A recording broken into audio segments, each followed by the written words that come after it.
In a striking turn of events, the Trump administration has recently made serious allegations of mortgage fraud against several Democratic officials, igniting a heated political debate. This controversy began to unfold in the past few weeks, culminating in President Donald Trump's pointed remarks about Federal Reserve Governor Lisa Cook, who he demanded to resign immediately via his Truth Social platform.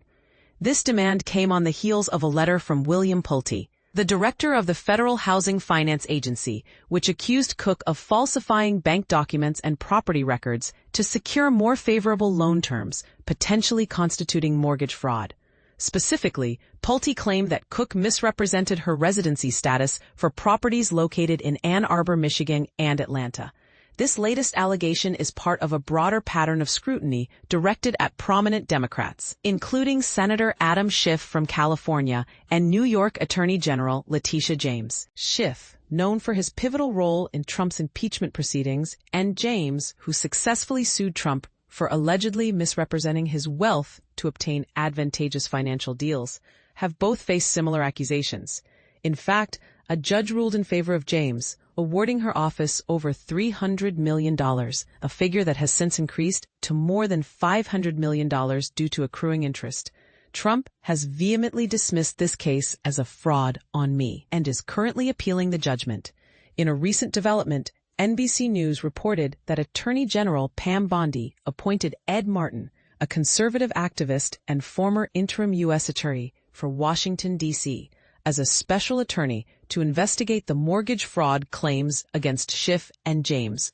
According to a senior law enforcement official, a grand jury in Virginia will look into the allegations against James, while another grand jury in Maryland will focus on Schiff. Trump has publicly called for the prosecution of both officials based on these allegations. Both Schiff and James, along with Cook, have denied any wrongdoing.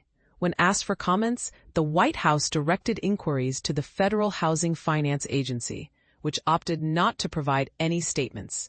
The tactic of alleging mortgage fraud has long been a staple in opposition research during political campaigns.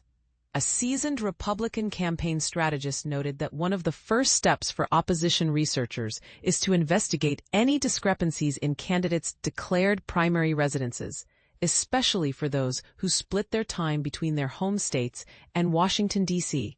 This issue is not exclusive to one party. It frequently arises in campaigns across the political spectrum, and while it can lead to fines, it rarely results in jail time. For instance, last year, Senator Angela Alsobrooks, a Democrat from Maryland, faced a hefty $47,000 bill after it was revealed that she had improperly claimed property tax credits on a home she had rented out. While such situations may appear careless, the Republican strategist emphasized that they rarely lead to severe consequences, stating, "It looks sloppy, but I don't think we've ever had anyone screw up their life on this. It just looked bad." Currently, the Trump administration is placing a spotlight on these allegations against Democratic figures. Meanwhile, the Associated Press has reported that Texas Attorney General Ken Paxton, a Trump ally running for the Senate, and his wife Angela have made questionable claims on mortgage applications, asserting that 3 different properties were each their primary residence. However, the Trump administration has not indicated whether Paxton is under similar scrutiny. In a letter addressed to Martin, James' attorney, Abby Lowell highlighted a potential inconsistency in the enforcement of these allegations.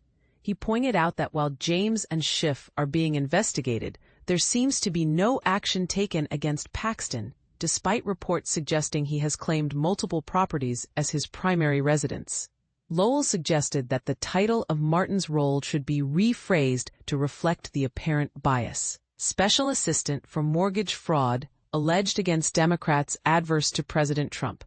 In an interview with CNBC, Pulte asserted that the administration's investigations into mortgage fraud allegations are devoid of political bias. "We will look at any allegation of mortgage fraud," he stated, "and we do not care whether you're a Republican, a Democrat. We do not care whether you're wealthy. We don't care whether you're a prosecutor. We don't care whether you're a Fed governor.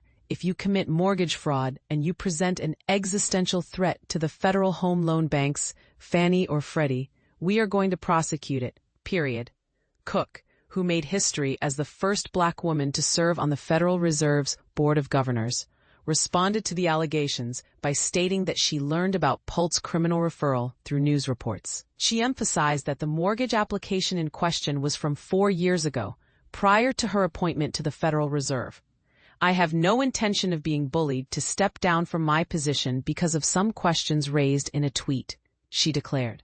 Cook also expressed her commitment to addressing any legitimate inquiries regarding her financial history as a Federal Reserve member. Later that day, Senator Elizabeth Warren, a Democrat from Massachusetts, weighed in on the situation, characterizing it as another instance of the Trump administration attempting to exert pressure on the Federal Reserve. "I've long been an advocate for holding Fed officials accountable," Warren stated. "But anyone can see that for months now, President Trump has been scrambling for a pretext to intimidate or fire Chair Powell and members of the Federal Reserve Board, while blaming anyone but himself for how his failed economic policies are hurting Americans. The president and his administration should not weaponize the federal government to illegally fire independent Fed board members." This unfolding drama raises significant questions about the intersection of politics and financial accountability. As these allegations continue to develop, what are your thoughts? Do you believe these claims are politically motivated, or do they warrant serious investigation? Share your opinions in the comments.